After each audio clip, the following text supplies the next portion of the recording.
हरिओम भक्तों। मैं आशा करता हूँ कि आप हमेशा खुश रहें। तो आज मैं आपको गुप्त नवरात्रि के बारे में बताने जा रहा हूँ। देखिए, वैसे नवरात्रि साल में 4 आते हैं, जिसमें 2 ओपन होते हैं और 2 गुप्त होते हैं। तो मैं आपको आज गुप्त नवरात्रि के बारे में बताऊंगा। ये गुप्त नवरात्रि में 10 महाविद्याओं की पूजा की जाती है। ये 10 महाविद्याओं की उत्पत्ति भगवान शिव की पत्नी सती से हुई थी।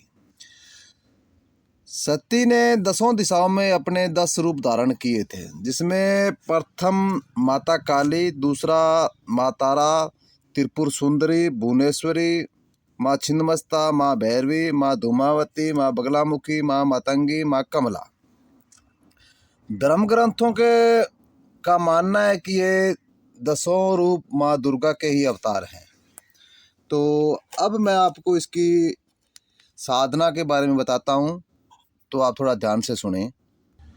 ये 10 महाविद्याएं तंत्र मंत्र यंत्र की मुख्य देवियां कहलाती है। इन्हीं द्वारा ये तंत्र मंत्र सभी इनसे उत्पन्न हुआ है। इनकी सिद्धि साधना गुप्त व गोपनीय रखी जाती है, क्योंकि ब्रह्मांड की जितनी भी शक्तियां हैं वो गुप्त नवरात्रों में धरती पर रहती हैं। गुप्त नवरात्रों की साधनाएं अधिकतम तांत्रिक लोग, ओगड़ अघोरी बाबा लोग ही करते हैं, क्योंकि एक साल में मेहनत करने में उतना फल नहीं मिलता जितना 10 दिनों में वो हासिल कर लेते हैं। अब बताता हूँ मैं आपको किन किन कार्यों को सिद्ध करने व पूर्ण करने के लिए इनकी साधना की जाती है। अगर आपको नौकरी लगने की इच्छा है और नौकरी पाने के लिए आप इसकी साधना बिठा सकते हैं। संतान पाने के लिए आप इसकी साधना बिठा सकते हैं। घर में गरीबी है और उसे दूर करना है तो भी इसकी साधना बिठा सकते हैं।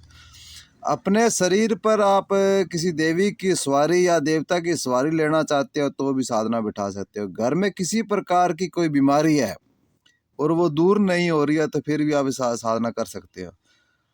अपना काम, कारोबार, व्यापार, दुकान को ठीक नहीं चल रही है और उसे आप अच्छी तरह से चलाना चाहते हो, उसे आगे बढ़ाना चाहो तो इसकी साधना आप बिठा सकते हो। आपका शत्रु या आपके कोई रिश्तेदार आपको परेशान कर रहे हैं और उसे आप कुछ सबक सिखाना चाहते हो तो उसके लिए भी आप इनकी साधना बिठा सकते हैं।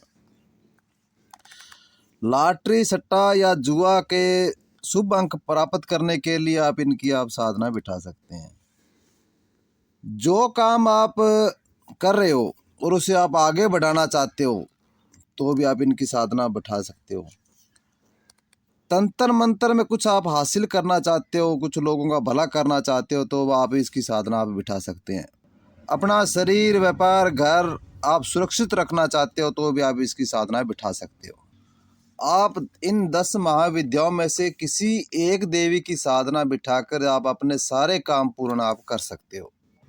इसमें आपको, अगर आपके घर में मंदिर बना हुआ है तो वहाँ पे आप इनका अनुष्ठान बिठा सकते हैं। नहीं तो अर्थात आप एकांत रूप में आप इनके लिए आप एक लकड़ी का चौकी लाइए, उस पर एक लाल कपड़ा बिछाकर उस पर माता जी का जो स्वरूप आप पूजोगे उसका स्वरूप लाकर, चित्र लाकर वहाँ पे स्थापित कर तिल के तेल का दीपक जलाकर आप साधना बिठा सकते हो।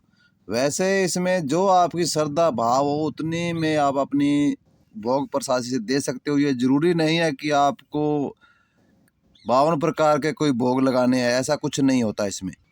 अगर आपके पास गुंजाइश है तो इसमें आप माता जी को 2 फूलों की माला लेके आइए, 16 श्रृंगार, लाल चुनरी, पंचमेवा, फल, इत्र, फूल, पान व दूध की कोई मिठाई व घर पर बना के कोई खीर या हलवा, ये सभी सामान आप माता के चरणों में रख कर आप ये साधना शुरू कर सकते हैं।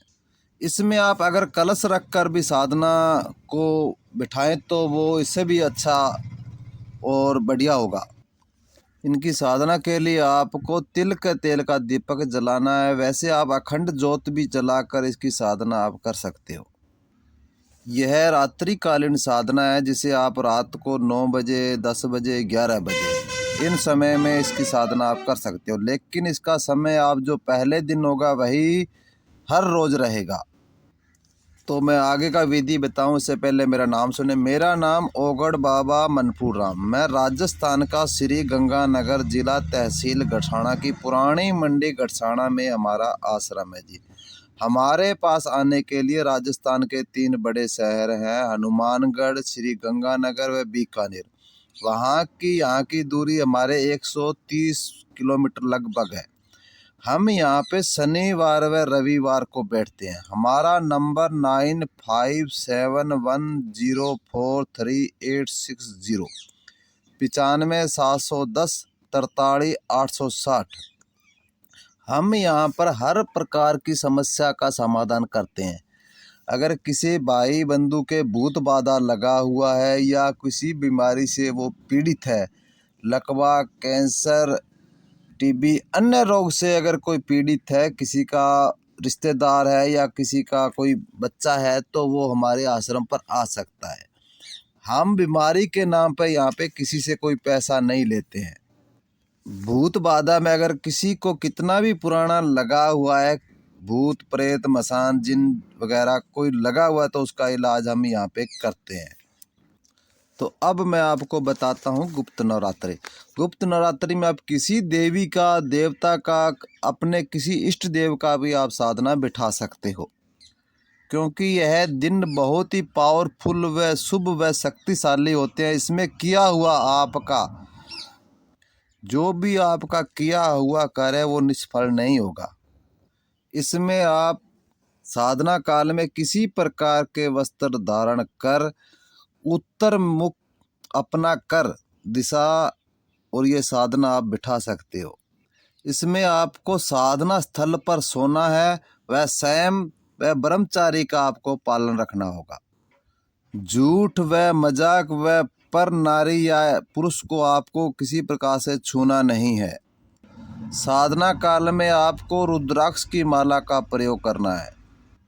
साधना पूर्ण होने के बाद में आपको कन्या पूजन के रूप में हलवा पूरी का भोग प्रसाद बनाकर कन्याओं को पूजन कर व उन्हें दक्षिणा के रूप में 10, 20, 50 रुपये देकर उनसे आशीर्वाद लेना है।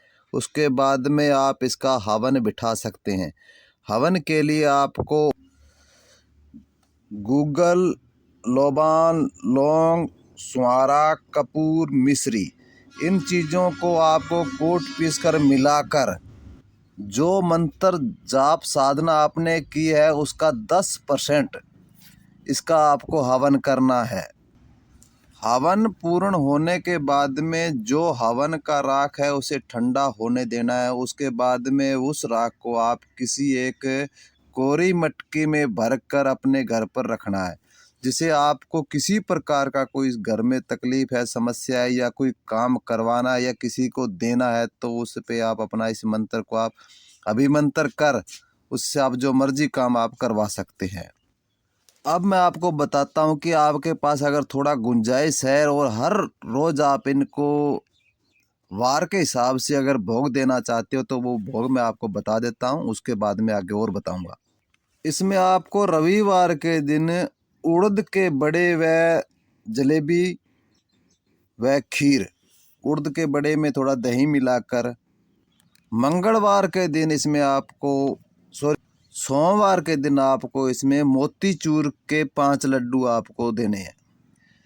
मंगलवार के दिन आपको लापसी, यानी कि जो पहले बुजुर्ग बनाया करते थे लापसी, मीठा दलिया, वो आपको बनाकर इनको चढ़ाना है। बुधवार के दिन आपको दही में शक्कर, शुगर को जो शक्कर चीनी को पीसकर उसमें मिलाकर आपको चढ़ाना है। और वीरवार बृहस्पतिवार यानी उस दिन आपको इसमें बेसन के लड्डू, 5 लड्डू बेसन के आपको इन्हें भोग प्रसाद चढ़ाना है। शुक्रवार के दिन भुने हुए चने, या उसे बढ़िया बनाना है तो आपको चने भिगोकर उसे उबाल कर उसे बाखले बनाकर आप इसे चढ़ा सकते हैं। और शनिवार के दिन आपको गुलगुले, यानी कि गुड़ को थोड़ा शरबत बना के, गुड़ को कूट के उसका शरबत बना के उसमें गेहूं का आटा मिलाकर और उसे पकोड़ों की तरह कढ़ाई में निकाल कर पकौड़ों की तरह। वह 2 मीठे पान, दूध की मिठाई, इत्र व गुलाब के फूल, ये शनिवार का भोग प्रसाद है इनका। तो मेरे प्यारे भक्तों, मैंने आपको ये गुप्त नवरात्रा की साधना बताई है। जब भी गुप्त नवरात्रा आए तो इसी प्रकार आप साधना बिठा सकते हो। इस बार 22/1/2023 से गुप्त नवरात्रा शुरू है, जिसे आप कर सकते हो। और हमारा तो आपसे एक हाथ जोड़ के निवेदन है कि आपने अगर हमारे चैनल को सब्सक्राइबर नहीं किया है तो उसे करें, लाइक शेयर कमेंट करें, जिससे आपको आने वाला वीडियो मिले और हमारे चैनल को थोड़ा बढ़ोतरी मिले। तो इसी के साथ हरि ओम हरि ओम हरि ओम हरि ओम हरि ओम।